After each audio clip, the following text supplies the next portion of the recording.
जाजपुर जिला रसुलपुर ब्लॉक अंतर्गत गोपालपुर ठारे नवनिर्माण कृषक संगठन जाजपुर तरफ एक युवक समावेश अनुष्ठित हो जाइछि।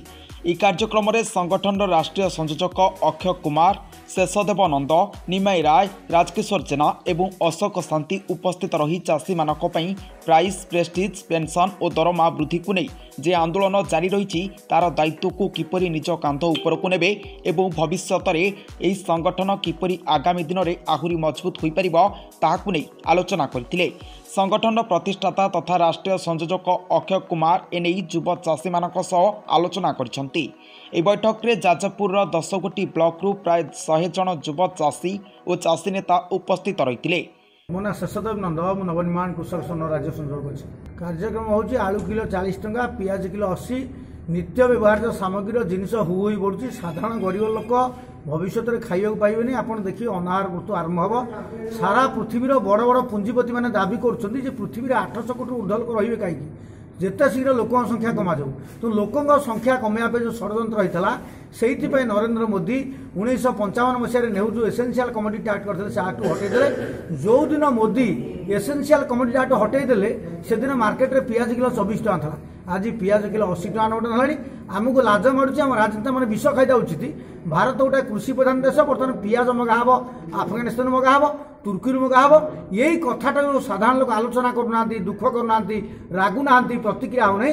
से युवक मान शिविर दिखाई। देश जो समस्या देखाई गोटे कृषि प्रधान देश में कृषि द्रव्य बाहर आमदानी हम, गहम बाहर आसो, आलू पियाज बाहर आसो, ये कोल्ड स्टोर हम ना, चाष हम ना। ओडिशा कंटेस्ट कहबी जदि आलू पियाज सरीगला गोटे आलू मिशन होता, गोटे पियाज मिशन होता, कहीं गाँ गाँव मागणा पियाज विहन बांटन, गाँव आलू विहन बांटन, कोल्ड स्टोर करन।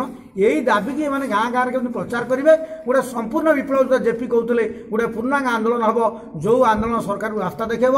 सरकार लोक खाद्य ठू आरंभ कर स्वास्थ्य ठू शिक्षा ठू सबू व्यवस्था को सुनिश्चित करेंगे। सरकार लोकों द्वारा हाथ गोड़ा गोटे कंडे लोकों संस्था एक हृदयबोध कर बुझापी आज शिविर आयोजन कर। अशोक शांति, सह संयोजक नवनिर्माण कृषक संगठन जाजपुर जिला।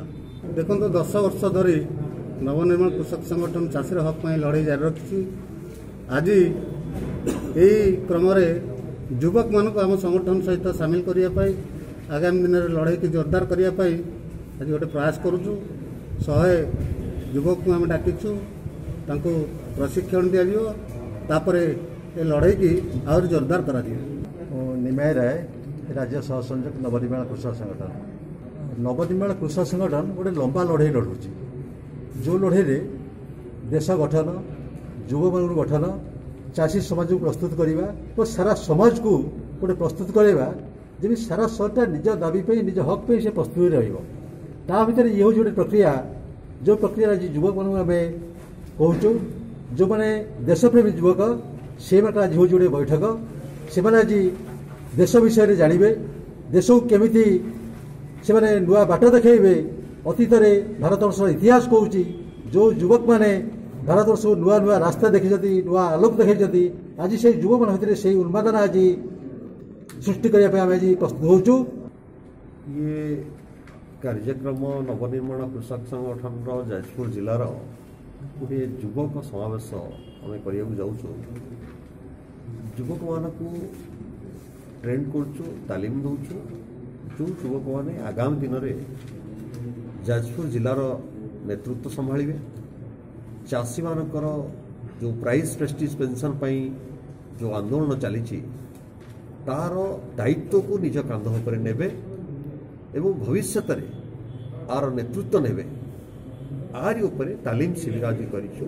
जाजपुर विश्व प्रकाश खुंटिया रिपोर्ट, चेतना मीडिया।